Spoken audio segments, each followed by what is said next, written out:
Merci beaucoup. Sans tarder, nous allons démarrer cette conférence de presse. Nous n'avons pour l'ouverture, le doyen Mamadou Mbodj, coordonnateur de F24, prendra la parole, suivi du vice-coordinateur Aliou Sané qui se chargera de la partie Wolof. Ensuite, nous donnerons la parole. Vous le comprendrez que dans la période, on a aussi besoin de nos avocats, de nos juristes, de nos leaders juristes. Nous donnerons la parole à Maître Moussa Sarr. Moussa Diop, excusez-moi. Nous aurons M. Cheikh Tidiane Dièye qui prendra aussi la parole. Et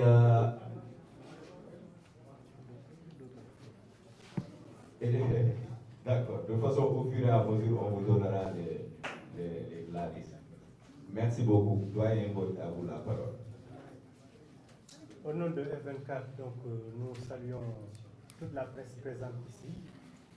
Nous saluons les leaders et tous les membres de F24 aujourd'hui présents. Je vais donc vous lire le texte de la conférence de presse de ce lundi 5 juin 2023. La plateforme F24 s'incline devant la mémoire de ceux qui ont perdu la vue durant ces derniers jours, prie pour le repos de leur âme et présente ses condoléances aux familles éplorées. F24 regrette les scènes de violence inouïes qui sèment le désarroi dans nos universités et dans nos quartiers.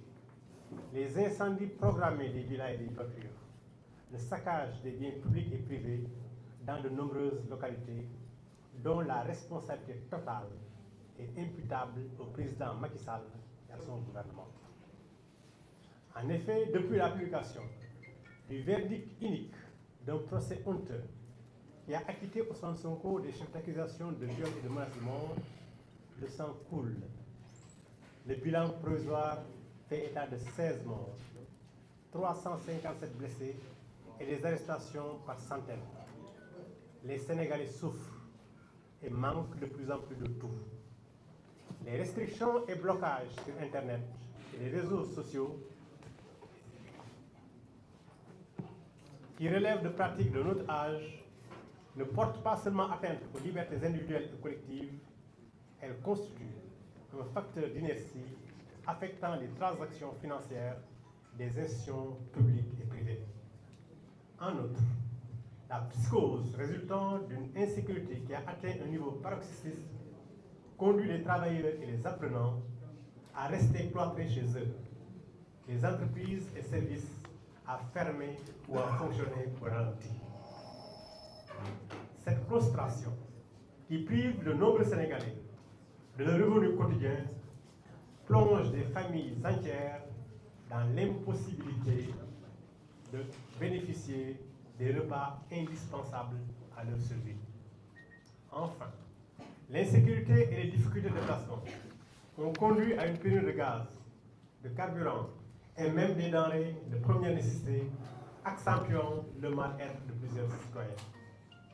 Dans ce contexte où on attend du président de la République des solutions salvatrices, ces ministres ne prennent la parole que pour répéter aux citoyens que ce sont des forces occultes, des gens payés et formés, et non les populations sénégalaises qui organisent la résistance contre l'excès d'injustice. Pourtant, des vidéos et témoignages multiples accusent des nervis armés qui seraient proches du pouvoir de parader dans les pick-up, traquant, enlevant, torturant et persécutant des populations désarmées et désemparées. Entre autres, Papa Abdoulaye Touré, membre de la cellule de communication de F24, a été kidnappé et torturé par ces derniers avant d'être livré à la gendarmerie. Il souffre de fractures multiples aux membres inférieurs et supérieurs, avec une vue faible. Il reste fortement meurtri par le traitement barbare dont il a été l'objet, comme plusieurs autres victimes. F24 rappelle qu'aucune circonstance Même l'état de guerre ne peut justifier la torture, les traitements cruels, inhumains et dégradants qui restent des infractions mondialement punies et imprescriptibles. La plateforme dénonce les rafles systématiques dont de nombreux mineurs sont victimes et relève la similitude des chefs d'inculpation dans des centaines de dossiers. F24 demande aux avocats de se rendre nombreux dans les commissariats, brigades de gendarmerie et prisons pour porter secours aux détenus dont certains ignorent jusqu'à leurs droits les plus élémentaires, souvent bafoués à leur insu. F24 invite les bonnes volontés à verser une contribution volontaire à sa commission financière pour apporter une aide aux détenus démunis qui ont faim et soif.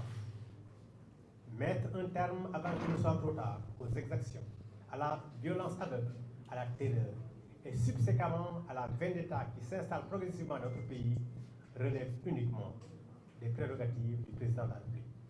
À ce titre, F24 exige la libération de tous les détenus politiques et appelle le président Macky Sall à créer les conditions de la désescalade par la levée immédiate du blocus du domicile de Ousmane Sonko et par la prise de mesures allant dans le sens de préserver la paix civile en lieu et place de l'acharnement dont ce dernier est victime. En tout état de cause, il est temps que M. Macky Sall et ses partisans comprennent que F24 et les Sénégalais ne laisseront pas faire de Ousmane Sonko la troisième victime de leur sport favori de sélection des candidats à la présidentielle 2024. Que F24 et les Sénégalais épris de justice et de paix n'accepteront pas l'accomplissement d'un coup d'État constitutionnel à travers une candidature à un troisième mandat illégal et illégitime. F24 informe l'opinion nationale et internationale de la saisine sans délai de la CPI et de toutes les instances internationales appropriées afin que les nombreux crimes commis depuis 2021 ne restent pas impunis.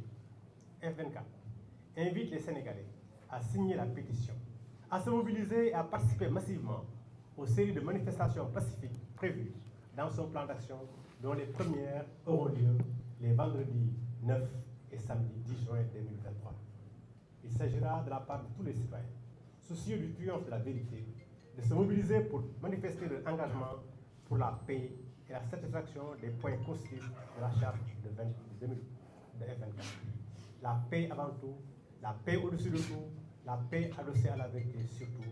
Voilà ce que nous voulons à F24. Je vous remercie.